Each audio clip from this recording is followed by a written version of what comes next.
అందరికీ నమస్కారము. ఇంకా ఈ బోట్ అయితే క్లీనింగ్ అయిపోయింది. ఇంక ఇప్పుడు మళ్ళీ లాస్ట్కు కొన్ని వేడి వాటర్ పోసేసి కొంచెం సాల్ట్ వేసేసి శుభ్రమైన దాన్ని మళ్ళీ క్లీన్ చేసుకోవాలి. ఈ బోట్ అయితే మనకు ఎంత శుభ్రం చేసుకుంటే అంత మంచిగా ఉంటుంది కర్రీ. కొంచెం దొడ్డు ఉప్పు వేసేసి మసిలే నీళ్ళు పోసేసి మళ్ళీ ముందు మనము వేడి నీళ్ళతోటి కడిగినా కానీ లాస్ట్కి కూడా ఒకసారి కడుక్కుంటే చాలా చాలా బాగుంటుంది. స్మెల్ అస్సలే రాకుండా ఉంటుంది. మనకి ఇంతకుముందు వీడియోలో బోటి ఎలా క్లీన్ చేసుకోవాలి అనే వీడియోస్ ఉన్నాయి. బోటితోటి చాలా రకాల వెరైటీస్ కర్రీస్ కూడా ఉన్నాయి. ఇప్పుడు కూడా మనము బోటి గోంగూర ఎలా చేయాలో చూసేద్దాము.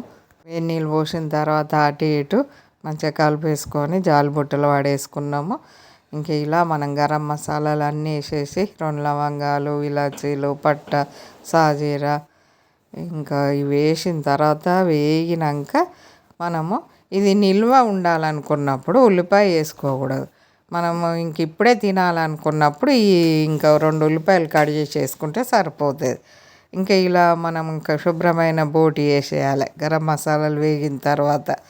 ఇంకా ఇందులోనైతే వాటర్ వస్తూ ఉంటుంది. ఈ వాటర్ పోయే వరకు కూడా కొంచెం చిన్న మంట పెట్టేసుకొని మనము ఉడికించుకున్నామంటే మంచిగా ఉడికిపోతుంది. ఇలా కొంచెం నీరు తగ్గిన తర్వాత తగినంత పసుపు, అల్లం వేసేసుకోవాలి. ఈ అల్లం మంచిగా మళ్ళీ వేగే వరకు ఉడకనిచ్చేయాలి బోటిలో అంత కలిపేసి. ఇంకా ఇలా వండుకున్న కర్రీ అయితే ఇష్టంగా అందరు తినగలుగుతారు.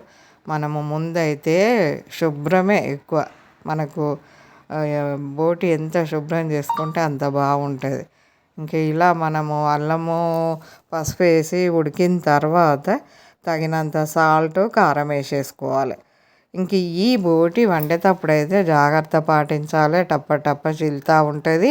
ఎంత చిన్న మంట పెట్టినా పెద్ద మంట పెట్టినా అదైతే తప్పనిసరి చిలుతూ ఉంటుంది.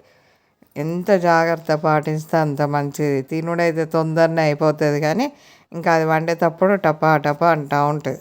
కడుగుడు కష్టము బోటి. కొంచెం వండేటప్పుడు కూడా జాగ్రత్త పాటించాలి తప్పనిసరి. తినుడైతే ఈజీ, ఎంతైనా తినచ్చు.